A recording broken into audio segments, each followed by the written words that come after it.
Oregon's a national title contender this year. If they want to be next year, they need a top 10 recruiting class.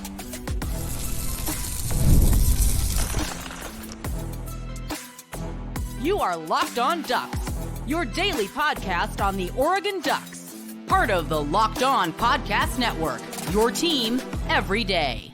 Yes, it is that time once again for Locked On Ducks. I'm your host, Spencer McLaughlin. Thank you so much for making this your first listen or your first view of the day. Part of the Locked On Podcast Network, your team every day, and your number one source to stay up to date with the Ducks, which is why if you have not already, please like, comment, subscribe, rate, and review wherever you listen to or watch this show, which today is brought to you by our friends over at LinkedIn. These days, every new potential hire can feel like a high-stakes wager for your small business. That's why LinkedIn Jobs helps find the right people for your team faster and for free. Post your job for free at linkedin.com/lockedoncollege. Terms and conditions do apply. A couple of underrated impact guys defensively that you need to be aware of coming up later, and how important special teams will be in the Big Ten this year.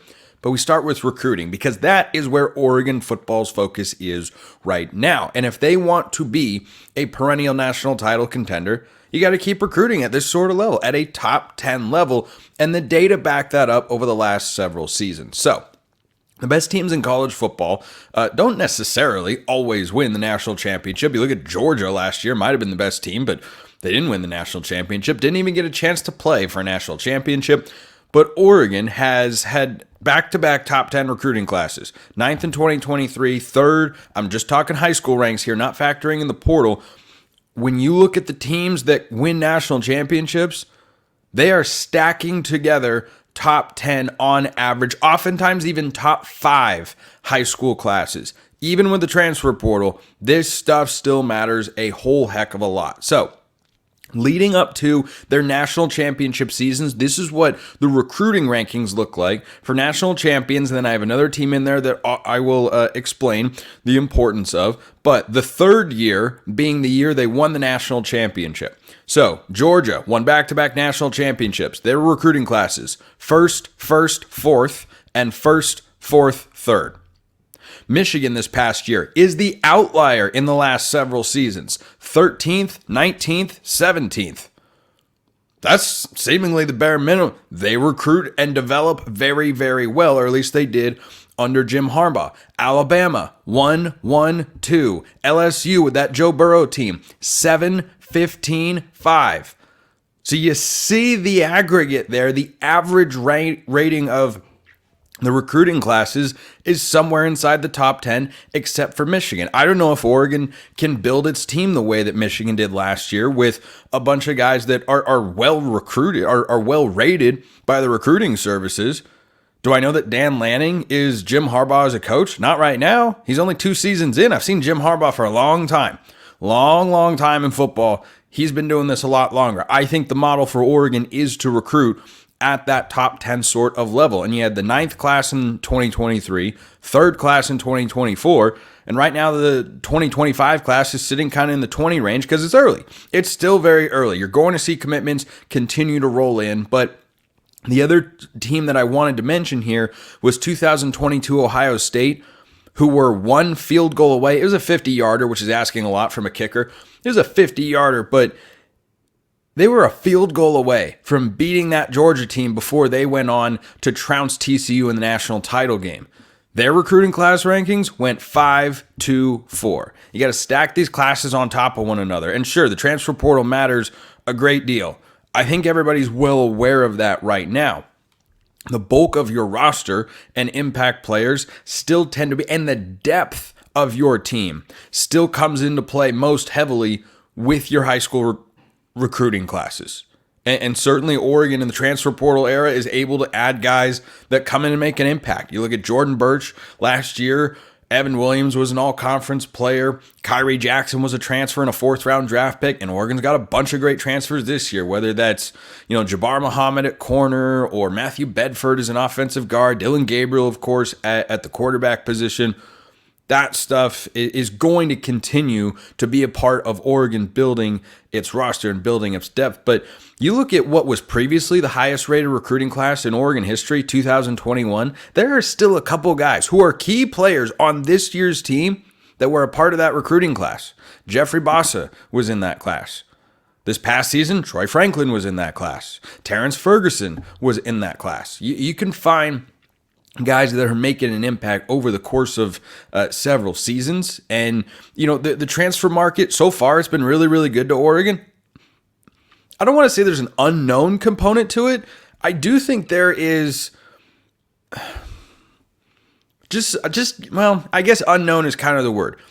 Are you going to be able to find what you need to fill needs on your roster every single year in the transfer portal? Is that right guy who's interested in your school always going to be there every single time? It's still pretty early. So far, the answer has been yes. Is that going to be the case every single season going forward? That's why Oregon's got to be able to push for top 10 classes if they want to be a national title contender beyond just this season, which they absolutely are. But you got to stack those classes on top of each other. Let me know your thoughts in the YouTube comments or hit me up on X, formerly known as Twitter. There are two defensive players that you got to be aware of because I think they're making an impact this year and, well, they just don't get talked about very much. First, this episode is brought to you by our friends at LinkedIn Jobs. When you're hiring for your small business, you want to find quality professionals that are right for the role, not whatever other kind might be out there, and that's why you have to check out LinkedIn Jobs. LinkedIn Jobs has the tools to help find the right professionals for your team faster and for free, which is a really good price. LinkedIn isn't just a job board. LinkedIn helps you hire professionals that you can't find anywhere else, even those who aren't actively searching for a new job but might be open to the perfect role. In a given month, over 70% of LinkedIn users don't even visit other leading job sites. So if you're not looking on LinkedIn, you're looking in the wrong place. On LinkedIn, 86% of small businesses get a qualified candidate within 24 hours. Hire professionals like a professional on LinkedIn. 2.5 million small businesses are using LinkedIn Jobs for hiring. There's a reason you should as well. Post your job for free. Again, great price at linkedin.com/lockedoncollege. Post your job for free at linkedin.com/lockedoncollege. That's linkedin.com/lockedoncollege to post your job for free. Terms and conditions apply. Two guys on defense whose names are not the biggest. They were not the highest rated recruits. They are not the flashiest players, but are going to be potentially integral to Oregon's defensive success this year. Amarion Winston and Solomon Davis. So when I've been talking on this show about pop candidates in 2024, guys that were on the team last year that are going to have a bigger role statistically this season, these are two names that got submitted. I think Solomon's name was sent to me by his dad. I'm not sure and was not able to confirm that. But Solomon Davis is the first name that I want to talk about here because reportedly this is a guy who is making the transition from corner to safety. And that makes a lot of sense. Throughout spring football, I mentioned several times on the show that number one, the safety room was thin, which is why they were looking at guys like Jacoby Matthews from Texas A&M and why they'd added guys like Kobe Savage or Brandon Johnson via the transfer portal this offseason from Kansas State and Duke, respectively. But still, the back end safety position, not so much the nickel spot, but the back end safety, your free and strong safety or boundary and field safety, however you want to refer to them, it was a little thin relative to the rest of the roster, especially the secondary. You just had a bunch of corners. I mean, a lot of corners. You had Sione Laulea, number one JUCO corner, Cam Alexander coming in, and those guys appear most likely to be depth pieces on the perimeter for Oregon defensively because I think your number one corner is likely Jabbar Muhammad. He'll never come off the field unless he's injured or loses his helmet for a play. And your number two corner is probably Jaleel Florence again, who was good last year for the Ducks, and assuming he comes back off of an injury, is probably poised for a really, really strong season, and I think he'd be the outside corner there. So there were a lot of guys there, and what I had heard is that Solomon Davis was making the switch to safety, and if so, then he will absolutely be a pop candidate for 2024. He only played in 2 games last year. He utilized a red shirt, and this was not a guy who was super heralded coming out of high school.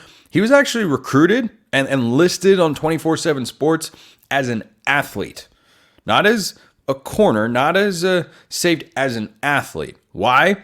Because in high school, he's a 3-star guy coming out. He played in the state of California. He was a running back, he was a receiver, and he was a corner. This is giving me just that little snapshot alone He's a little bit bigger than the guy I'm thinking of. Major Charles Nelson vibes. Major Charles Nelson vibes. And consider me a member of the Charles Nelson fan club because I really liked watching him play football. He was a receiver. He lined up in the backfield every now and then. And Oregon had a need on defense. And so they moved him over and played safety. And he did really well. So if Davis makes that switch to safety and the staff likes what they see from him, the opportunity to play, at the very least, find your way onto the depth chart, it's going to be there. It is absolutely going to be there. And, you look at recruiting rankings, as I have many times on the show and will continue to do on this show, because they do matter. They do not mean everything. And the reason that I mentioned earlier that Solomon Davis is a guy that doesn't get a ton of attention, I think, amongst the Oregon fan base, is in 2023, he was the 6th lowest rated recruit in the entire cycle. He wasn't one of the guys who was at the top of the class when you go look at Oregon 2023 commits. He wasn't there. But that doesn't mean he wasn't a talented guy. TJ Bass, once upon a time, wasn't near the top of Oregon's recruiting class. Neither was Marcus Harper. They both went on at the offensive line, and Harper's going on now his 3rd year starting at left guard for the Ducks this season. They went on to have fantastic careers, and you can find gems throughout recruiting classes all over the place. And it's easy to fall in love with the guys that have more stars or have a higher composite rating. But just about every recruiting class, not all of them, you find guys closer to the bottom that you look back and go, boy, I feel like he might have been a little underrated. Or why was he rated there? This guy was rated up here. He didn't even play. He transferred out. And that guy who wasn't supposed to be as good turned out to be the better player and have a great career. So Solomon Davis could absolutely be that sort of guy. Does not have a ton of experience. Only played against Portland State and Hawaii last year. But he's not going up against a room of guys with mountains of experience. Because if you figure your 2 starting deep safeties are Tysheem Johnson and Kobe Savage, the guys backing them up are some combination of Peyton Woodyard, that's a true freshman, Aaron Flowers, that's a true freshman, Tyler Turner, that's a redshirt freshman.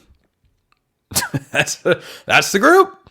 That's the group that's on the 2 deep there. And if you suffer an injury to either Tysheem or to Kobe Savage, suddenly you need one of those guys when you're playing Ohio State or Michigan or Washington or Wisconsin or any of the tough games on Oregon's schedule. So I think Solomon Davis could absolutely be a guy that sees a larger role than he had a year ago. Not a super high bar to cross, but I think he's someone who, name-wise, doesn't have as much recognition, flies under the radar, but he's playing at a position group where there just isn't an insane amount of depth. Now, obviously, I hope Oregon stays fully healthy and Davis is able to be more of a rotational guy, which, is probably how the staff views him making that position change. But maybe they're moving him over there because they think this guy could push to be a starter. I mean, he was supremely active in the spring game. Pretty sure he had like 7 tackles. He was all over the place. So that's a name to watch for. And then Amarion Winston. Last year, playing at that edge spot as a redshirt freshman, 19 tackles, half a tackle for loss, no sacks, did not have a single game in which he had more than 3 tackles. That was his season high.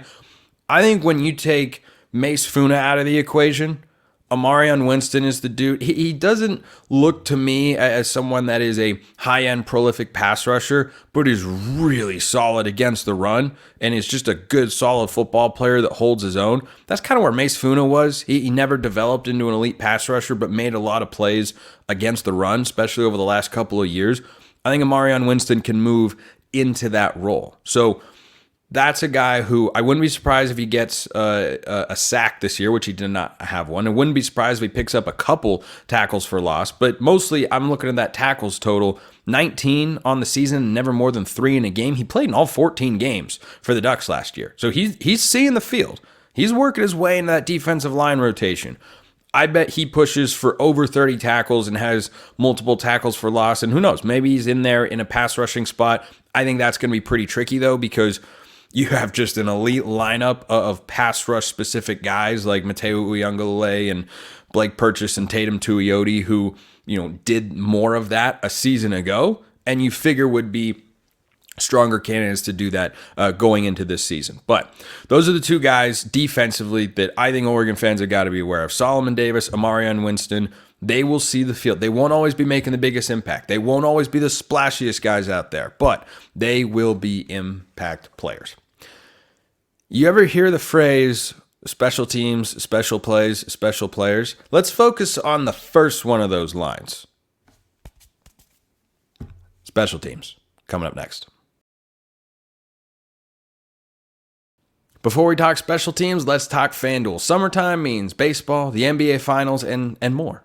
All the things that you want over on FanDuel. You can bet it all on FanDuel. Right now, new customers get $200 in bonus bets with any winning $5 bet, which is $200 that you can use to bet on everything from the NBA Finals MVP to who's going to hit one out of the park to anything you want in college football. There's stuff specific to Oregon over there. Win totals, a +1.5 number.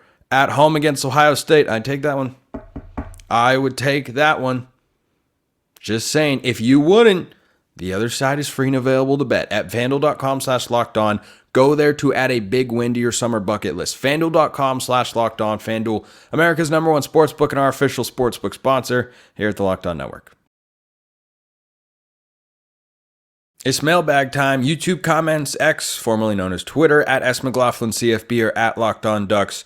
DMs and mentions are wide open. If you want priority access and all sorts of other perks, go join the flock over at Subtext. That link in the description below wherever you listen to or watch this show. Free 14-day trial. If you like it, it's just $5 a month. And like I said, you get all sorts of benefits to become a Locked On Ducks insider, but not a requirement to get into the mailbag. I did get a question from about special teams rather, that came from that Subtext community. How much do you think special teams will play a part in deciding games this year compared to last year? I can see games being decided by a field goal or two now that we're slogging our way through the Big Ten, and the fact that we've upgraded our kicker. Don't think I will get much pushback on this statement. Gives me confidence. I could see us winning those two games we lost with the kicker we have now. Well, not the second one. Camden was actually perfect in the Pac-12 championship game. He was unfortunately not perfect in the Washington game and in Seattle. We need not dwell on the past and continue looking forward. So Atticus Sappington came over from Oregon State, and I've asked Oregon State fans about him before, and they say, yeah, he's solid, good. I think when I think solid and good, my mind goes to either Aiden Schneider or Morgan Flint. Anything inside of 40 yards needs you to be automatic. 40 to 45, have a reasonable chance, and then 45 plus. You just can't ask college kickers to consistently make 45 plus yard field goals. It's just not a realistic request. There aren't that many guys that can do it. And, the ones that can, they go on to kick in the NFL. I wish Oregon could have gotten the Wazoo kicker from last year. I forget his name. I think it was Janikowski. I don't know. He drilled like a 50-yarder at Autzen. I remember watching that kick going, man, that was a heck of a kick. that was a heck of a kick. But in the spring game, Grant Meters hit a 45-yard field goal, 48-yard field goal or so. It was in the mid to high 40s. Might have been even pushing 50. I don't remember specifically. It would have been good from 50. Would have been good from beyond 50 as well. I don't know if there's a legitimate quarterback battle. Let me backtrack there. I almost didn't hear what I said. I don't know if there's a legitimate kicker battle. There is not a legitimate quarterback battle. I'm not trying to start anything here. Let's pump the brakes on that. So, anyway, calm down, Spencer. Back up. Here we go. I watched Meters kick that ball in the spring game and thought, well, that is mighty impressive. He's a redshirt freshman, and if that's a competition for Atticus Sappington, great. I would like those guys to battle it out. I hope the one position, maybe not the one, but a position I am totally okay with having no certainty whatsoever going into the fall would be kicker, place kicker. Because if that's the case, based on what I know about these guys, Sappington last year at Oregon State hit 13 of 14 field goals. And Meters has clearly got the leg, and kick looked really, really awesome when he nailed it in the spring game. Now, there's no pressure in that one. There's no pressure there. Special teams do tend to matter more when you are playing lower scoring games. And that's what I expect Oregon to play in the Big Ten compared to a year ago. I talked about their offense last week with Jared Mack of Odds and Audibles. Go check it out. That was Friday's show if you missed it. Jared was great as always. 44 points per game and 530 yards per. Oregon's not doing that this year. Their offense is the best in the Big Ten, and their numbers statistically are going to take a step back from what they were a year ago. Both because of, well, mostly because of the caliber of defenses that they are going to play. Like, you've got Wisconsin. I don't know if Wisconsin's defense is all that great. Typically they are, but you got to play Wisconsin on the road in November. It's just not a game where it's going to be easy to score 45, 50 points. Now, Oregon did score 62 last year against Cal in the rain, but then when the rain stops, is it as hard? I don't know. It's different. But, you play a team like Michigan, for instance, or Ohio State. Those are two high-level defenses with a lot of talent. So you're going to play lower scoring games, and I agree that special teams are going to be huge, and you'll see a little bit more slugfest football than you did last year in the Pac-12. Weather's a part of that, but team composition is a part of that as well. If Meters and Sappington are battling it out, and they brought in a 5-star or 6-star freshman, which is a grade that can be given to kickers, in Gage Hurick from West Lynn, if those guys are battling in the fall, I think that means that they're all good based on the sample size I have for Meters, which is small. But Sappington was kicking for Oregon State last year. He only missed one field goal. So I know that he's capable of being good. And if Grant Meters is coming in and pushing him for the starting job, that means that you have a couple of really, really talented guys. So that's why I would be okay with a quarterback battle I said it again.